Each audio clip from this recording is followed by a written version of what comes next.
Bonjour Philippe, bonjour à toutes et à tous, en cette veille de Shabbat Yitro.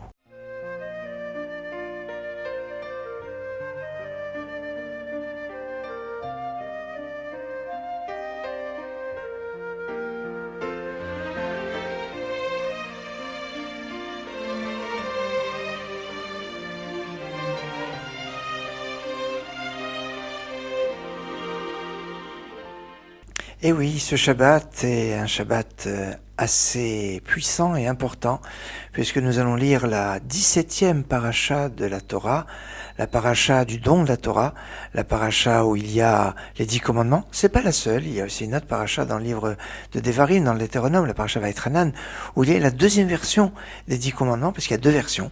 Comme il y a deux versions des tables de la loi, les premières tables qui ont été brisées, et les deuxième tables qu'on a reçues à Kippour, eh bien, il y a deux versions, en fonction des deux versions qu'il y avait dans les tables de la loi.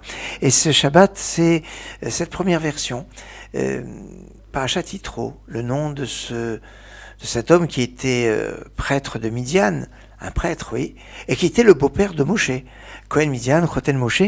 Et on nous dit au tout début, le premier mot de la paracha, cette paracha clé, cette paracha de la révélation est Vaishma.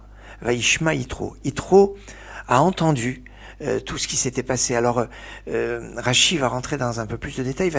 Qu'est-ce qu'il a entendu qui va provoquer, qui va se déplacer, qui va venir rejoindre Moshe et les enfants d'Israël. Parce que, après tout, on voit dans le cantique de la mer Rouge, Shamu Amim Mirgazun, tout l'ensemble des peuples avait entendu. La particularité de Yitro, c'est que ce qu'il va entendre va l'amener à un comportement, va l'amener à une acceptation, va l'amener à une compréhension. Et il y a quelque chose que je voudrais partager avec vous sur justement cette écoute et qui amène à un comportement. Et puis surtout quand on voit que dans l'aboutissement de l'acceptation de la Torah et du don de la Torah, on en parle dans la paracha de cette semaine, et on trouve dans la paracha de la semaine prochaine, Mishpatim, la suite, le complément du don de la Torah. C'est très intéressant parce qu'au début de notre paracha, bon, il y a l'arrivée de Yitro, mais après il y a l'organisation des tribunaux tels que Yitro va le conseiller à Moshe. Donc il y a ça au début de la paracha, puis après on nous parle du don de la Torah, et la paracha de la semaine prochaine, on nous parle des Mishpatim et de l'organisation des tribunaux, et puis aussi des lois concernant cette gestion de la société, et à la fin de la paracha de Mishpatim, on nous parle du don de la Torah. On revient, alors est-ce que c'était arrivé avant, après, c'est bon, en discussion, Rashi, Ramban, et Ben Ezra, mais c'est dans la paracha de la semaine prochaine où il y a la fameuse phrase que les enfants d'Israël ont répondu quand Dieu leur a proposé la Torah, où il leur a dit, vous voulez la Torah? Ils ont dit, Naaseh venishma. Naaseh venishma, nous allons faire et nous allons entendre. Tiens, le mot Shama, qu'on retrouve au début de notre paracha, se retrouve comme une sorte d'aboutissement dans l'acceptation de la Torah, Naaseh venishma. On fait et on va entendre. Alors, je serais tenté de reprendre ce qu'on dit dans le Lechadodi, sauf Maaseh b'machshava techila. Ce qui arrive à la fin était déjà prévu au début. Le Shema de Vayishma Yitro, on le retrouve un petit peu comme accomplissement, comme aboutissement du don de la Torah. Cet aboutissement qui est répété tous les matins et tous les soirs dans une mitzvah de la Torah, la mitzvah du Shema Israël. Écoute, Israël est un être Dieu, l'éternel est un. Cette mitzvah du Shema qui est l'acceptation du joug divin, l'acceptation finalement de la Torah. Quand on lit le Shema, on réactualise quelque part, on fait la mise à jour, pour reprendre un terme très à la mode, on fait la mise à jour de notre acceptation de la Torah. Et cette acceptation de la Torah qui passe par Shema Israël. Écoute Israël, éternel est Dieu, éternel est un. Il y a une notion très, très intéressante où on voit qu'il y a une connexion entre des éléments. On sait qu'il y a deux principes, la vue et l'audition. Reia, Shmia en hébreu. Et ces données, ces notions correspondent à des tribus. Il y a une tribu qui correspond à la vue, c'est Réhouven, parce que Léa avait dit, Dieu a vu ma situation et donc il m'a donné un fils. Et puis le frère de Reuven, c'est Shimon, qui Shama Hashem. Dieu a entendu, dit encore Léa. Et on voit ce lien, Shmi'a, Ria. On a tendance des fois un peu à identifier la Ria comme quelque chose qui est un peu passif. On voit, on fait. Alors que la Shmi'a demande une certaine conscience, une certaine attention. Vous avez toutes sortes de bruits qui vous entourent, et si vous faites pas attention à ce qu'on vous dit, ben vous faites pas. Alors vous allez me dire, c'est possible aussi pour la vision. Si des fois on a une vision comme ça, un regard qui est un peu perdu, sans faire attention à ce qui est en face à nous. Mais on peut dire que la vision a un côté plus présent. Et ce qui est remarquable, c'est quand les enfants d'Israël vont accepter la Torah, eux qui ont vécu quand même depuis plus d'1 an des miracles à travers les plaies d'Égypte, où ils ont été épargnés de ces plaies, où ils ont pu voir des prodiges extraordinaires, que ce soit les plaies ou que ce soit leur sauvetage par rapport à ces plaies. Après ils ont eu la sortie, le passage de la mer Rouge, qui était un moment exceptionnel, et puis depuis la semaine dernière, la manne, cette nourriture dont le Rambam Maïmonide dit que c'est le miracle le plus grand, c'est la manne, parce que c'est un miracle qui s'est réalisé pendant 40 ans. Alors à ce moment-là, quand ils sont au moment de la réception de la Torah, ça fait pas encore 40 ans qu'ils reçoivent la manne, ça fait quelques jours. Mais cette nourriture qu'ils recevaient tous les jours a une notion assez forte. Et ce que l'on doit savoir construire, eh bien, c'est que tous ces événements doivent nous amener à une pratique, mais cette pratique nous permet de mieux comprendre, de mieux approfondir notre lien avec Dieu. C'est ça, cette shmira, qui est l'acceptation des mitzvot, mais qui est aussi la compréhension de la conscience de notre lien avec la divinité. Il y a ici quelque chose qui me semble fort, qui est considéré comme un secret. Et ce secret, en fait, c'est ce secret, on va avoir une relation, d'un lien fort avec Dieu. Il y a dans notre paracha une phrase bien connue avec une notion très populaire. Le verset nous dit V'chol ha'am ro'im et akolot. Et tout le peuple a vu les voix. Ils ont vu les voix. Alors, on va nous dire, oui, le principe de l'acceptation de la Torah a été une sorte de ces mélanges des sens où on pouvait voir ce qui s'entend. Mais ça veut dire quoi, voir ce qui s'entend? Cette question, j'aimerais la lier avec une autre question. Comme on le dit dans les Chadodi, Shamor vezachor bedibur echad. Garde le jour du Shabbat et souviens-toi du jour du Shabbat, on a été dit en un seul mot. C'est ce que je vous ai dit, qu'il y a 2 versions des 10 commandements qui correspondent aux 2 versions qu'il y avait dans les tables qui ont été brisées et les deuxième table qu'on a reçue à Kippour. Comment ça fonctionne qu'il y ait les 2 mots en un seul? Et même on nous dit que quand Dieu a dit Anochi, dans Anochi, il y a tout l'ensemble. Alors certains vont nous dire dans les 2 premiers commandements, il y a l'ensemble de tous les commandements positifs et tous les interdits. C'est quoi cette concentration du message où tout va ensemble? Alors, ce qu'on pourrait expliquer, suivant un enseignement du Rav Shapira, basé sur le Maharal de Prague, là, quand on entend quelque chose, quand on est dans le domaine de l'audition, on est dans le principe lié au temps. On entend quelque chose qui va s'inscrire dans le temps. On ne peut pas aller au-delà de la vitesse du défilement de la parole. Et quand on va entendre des phrases, des mots qui vont se suivre, c'est quand je vais entendre l'ensemble de la phrase que je vais comprendre le message qui va être donné. Et quand je vais entendre plusieurs messages, après je vais comprendre la cohérence qui est liée. Et cette cohérence va être un petit peu le sens de la vision. Vous savez, c'est quand vous êtes en train d'expliquer quelque chose et on va dire, tu vois ce que je veux dire. Tu vois ce que je veux dire, ça veut dire qu'on va avoir une compréhension globale, générale de la chose. C'est ce qu'on trouve dans la vision. La vision, elle n'est pas liée au temps. Elle est au-dessus du temps. Et puisque quand on regarde une image, on a tout ensemble Et en fait, on va avoir l'ensemble de l'information qui va pas être corollaire, qui va pas être tributaire du temps. Et quand on va nous dire que les enfants d'Israël, le peuple a vu ce qui s'entend, ça veut dire qu'ils ont une compréhension de l'ensemble de la Torah qui va être d'une cohérence parfaite. Et c'est ça la beauté et la grandeur de la Torah.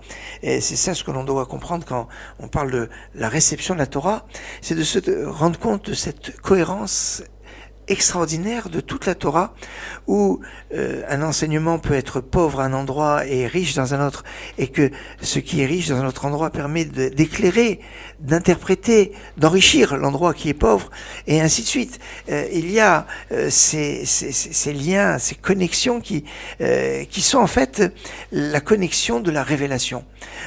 Remarquez que les prophètes en général sont appelés des voyants.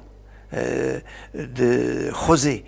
Et alors, c'est vrai que le prophète interprète, va plutôt exprimer la parole de Dieu, puisque Navi, ça vient du mot Niv, Niv, ce sont les lèvres, et donc la particularité du prophète, c'est pas d'annoncer l'avenir, c'est de dire la parole de Dieu. Et comme la parole de Dieu, elle est liée à Dieu, et donc elle est au-dessus du temps, c'est pour ça que la parole du prophète, la parole prophétique, peut être une parole qui va être au-dessus du temps et donc nous décrire l'avenir ou nous décrire en fait une réalité qui va être au-dessus du temps et donc qui peut nous donner ce sens. Et c'est très intéressant cet aspect où le prophète fait ce lien entre la vision, lui qui a eu une révélation qui est liée à une vision, qui va exprimer dans la parole, c'est-à-dire qu'il va l'inscrire dans le temps et dans la relation avec le monde. Il y a ici quelque chose qui est fort et qui va être connecté à un autre principe, qui est que quand on a une notion de teshuva, la teshuva c'est le retour. Le retour vers Dieu n'est pas forcément lié uniquement à la faute. On doit tous être des balais de teshuva, c'est-à-dire tous avoir ce retour vers Dieu, c'est-à-dire que c'est une reprise de conscience, de savoir repenser notre lien avec Dieu, qui permet finalement de faire à ce que ce qui s'est passé dans le passé puisse être réparé à travers le présent. Ça, dans la teshuva, j'ai fait quelque chose qui n'était pas bien dans le passé, et maintenant je le répare au présent, et je me permets, sans faire un voyage dans le temps, de modifier quelque part le passé, parce que je vais passer au-dessus du temps en me reliant au Créateur. Alors c'est très intéressant cet aspect, puisque finalement, à travers la vision, on est comme dans une dimension qui va dépasser le temps, où Zachor et Shamor, garde le jour du Shabbat et souviens-toi du jour du Shabbat peut être en un seul mot, puisque on est dans le domaine de la vision et qu'on est au-dessus du temps. Et ce principe-là, c'est le principe de la Teshuvah, le principe de ce lien qui nous lie à Dieu. Et c'est pour ça qu'à Shabbat, le Shabbat, bien, ce sont les mêmes lettres que Teshuvah. Alors, c'est cette teshuva, ce retour, ce lien avec le Shabbat, et en disant que chaque Shabbat, on reçoit la Torah. Mais quand on est dans le Shabbat de Yitro, alors on reçoit la Torah avec encore plus d'acuité, plus de finesse, plus de puissance. Et cet aspect de ce lien entre la vision, l'ouïe, entre le temps et passer au-dessus du temps, dans ce rapport-là, me semble remarquable. Allez, on va reprendre un petit peu le chant du Shabbat peut-être le plus connu, les Chadodi, où il y a cette fameuse phrase Shamor vezachor b'dibur echad, garde le jour du Shabbat et souviens-toi du Shabbat, a été dit en un seul mot. Retrouvons Aaron ben Soussan dans les Chadodi.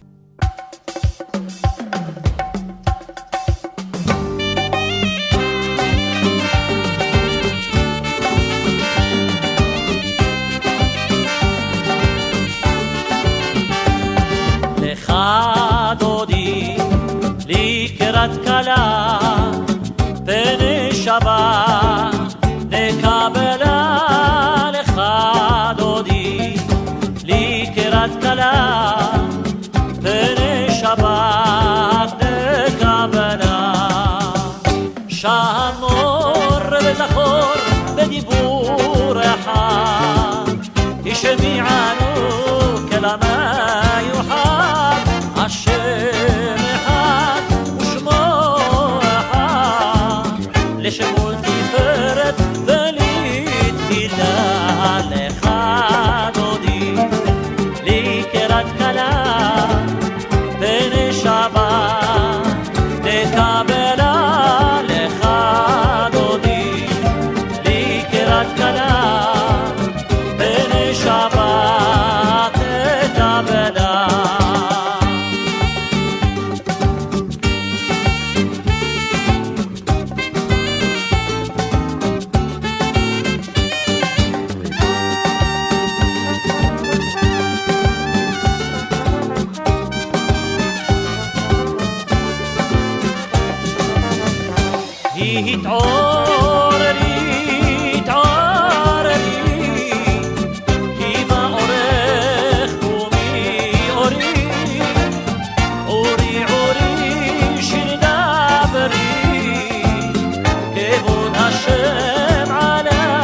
Pour revenir sur le don de la Torah, c'est un moment d'une intensité de Kedusha, de sainteté. Cette théophanie est quelque chose d'extraordinaire. D'ailleurs, c'est intéressant parce que Dieu avait dit à Moshe, Vikbalta et Tahar, tu vas délimiter la montagne. La montagne, si je délimite, c'est-à-dire je vais voir les lettres qui sont autour du mot Har. Des lettres Har. Har, ça s'écrit He et Resh. Et remarquez, avant le He, vous avez la lettre Dalet. Après la lettre He, vous avez la lettre Vav. Dalet, He, Vav. Et Har, la lettre Resh. Avant le Resh, vous avez le Kouf. Et après le Resh, vous avez le Shin. Kouf, Shin, avant et après le Resh. Et Dalet et Vav, avant et après le He. Ça veut dire que les lettres qui entourent le Har, la montagne, ce sont les lettres Kouf, Dalet, Vav, Shin, qui forment le mot Kadosh, saint. Alors, cette notion de sainteté, c'est ce qui va mettre à part cette montagne pour avoir cette révélation. Quand on parle de Kadosh, on pense bien à la Kedusha, la sainteté, notamment liée à la Brit Mila. Ça nous fait penser à Yosef. Yosef qui avait refusé les avances de la femme de Potiphar. Il avait dit « Vaïmaen ». Il l'a refusé. Ce mot Vaïmaen est surmonté d'un ta'am qui est très rare, qui s'appelle Chalchelet. Chalchelet qui est la chaîne. Peut-être que Yosef voulait rester dans la chaîne de la continuité de son lien avec ses parents, avec ses ancêtres. C'est cette dimension de Kedusha qu'il faut savoir maintenir. Vaïmaen, valeur numérique, Anochi Hashem, je suis éternel. Dieu se dévoile parce qu'il y a une dimension de Kedusha, une dimension de sainteté, de cette conscience de cette sainteté qui est fondamentale. On est dans la période qu'on appelle Shovavim. Shovavim, ce sont les 6 semaines où il y a la sortie d'Égypte et le don de la Torah. Le don de la Torah qui se conclut avec la paracha de cette semaine Yitro, la semaine prochaine Mishpatim. Ce sont 6 semaines, 6, c'est le Yesod, c'est la base, 6 semaines pour construire cette dimension de Kedusha, pour recevoir la Torah, pour que cette Torah, eh bien, on puisse lui trouver sa maison. Sa maison, ce sera le Beth Amikdash, le Mishkan, le sanctuaire dans le désert. Veikrouli Teruma, ils me prendront un prélèvement, et Veasuli Mikdash, Veshachanti Betocham, ils me feront un sanctuaire et je résiderai parmi eux. C'est la paracha qui vient après la période des Shovavim. Mais pour l'heure, on est dans cette dimension de cette Kedusha cette sainteté qui prépare les choses et qui est liée à Yosef. Yosef, c'est 156, c'est 6 fois 26, et c'est Yosef qui a dit Vaïmaen, qui avait refusé les avances de la femme de Potiphar et qui restait dans cette dimension de Kedusha, qui lui permet d'accueillir, de comprendre, d'avoir la conscience de la révélation de Dieu, je suis éternel, qui t'a fait sortir d'Égypte, cette conscience qui est extraordinaire. Et ces phrases, ces mots des Aseret HaDibrot, on va les retrouver dans les Luchot, les tables. Et combien Moshe s'était réjoui quand il avait reçu ces tables. Yismach Moshe, Bematenat Relko, Moshe se réjouit dans le cadeau qui lui a été fait de ces tables de la loi. Alors, certainement, quand on parle de ce Yismach Moshe, Vechatou, comment c'est marqué dans la prière du Shabbat matin, Vechatouf Be'em Shemirat Shabbat, il était inscrit dedans, Shmirat Shabbat, le respect du Shabbat, de garder le Shabbat. On a dit qu'il y avait 2 versions, Zachor et Yom Shabbat, c'est la version qu'on a dans la paracha de cette semaine, souviens-toi du jour du Shabbat, et celle de Vaïtranan, c'est Shamor et Yom Shabbat, garde le jour du Shabbat. On sait que la première version, c'est celle la version des tables qui ont été brisées, et qui a entraîné donc le jeûne du 17 Tammuz, alors que la deuxième version, c'est celle qu'on a reçue, le jeûne de Kippour, et celle, c'est Shamor. Donc ça veut dire que Moshe s'est réjoui quand il a reçu les 2e tables de la loi au jour de Kippour, liées avec le jour de Kippour, et c'est... Alors vous allez me dire, mais c'est pas la paracha de cette semaine. Ça peut être aussi, puisque on nous dit, à propos de Yitro, que ce fut le lendemain. Le lendemain de quoi? Eh bien, regardez les commentaires. Le lendemain de Kippour. Dans cette paracha, on nous parle déjà de Kippour. Yismach Moshe, Moshe Lou.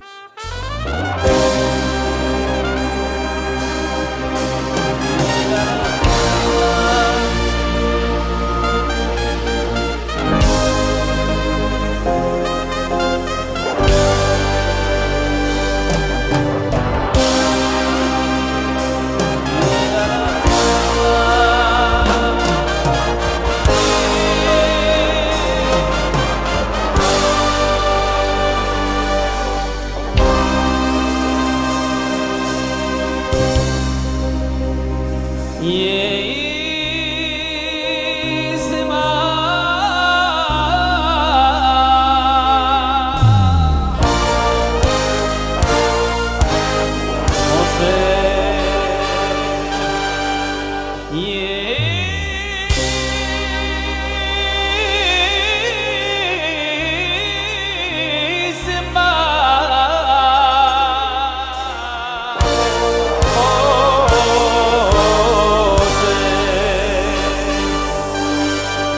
Seba.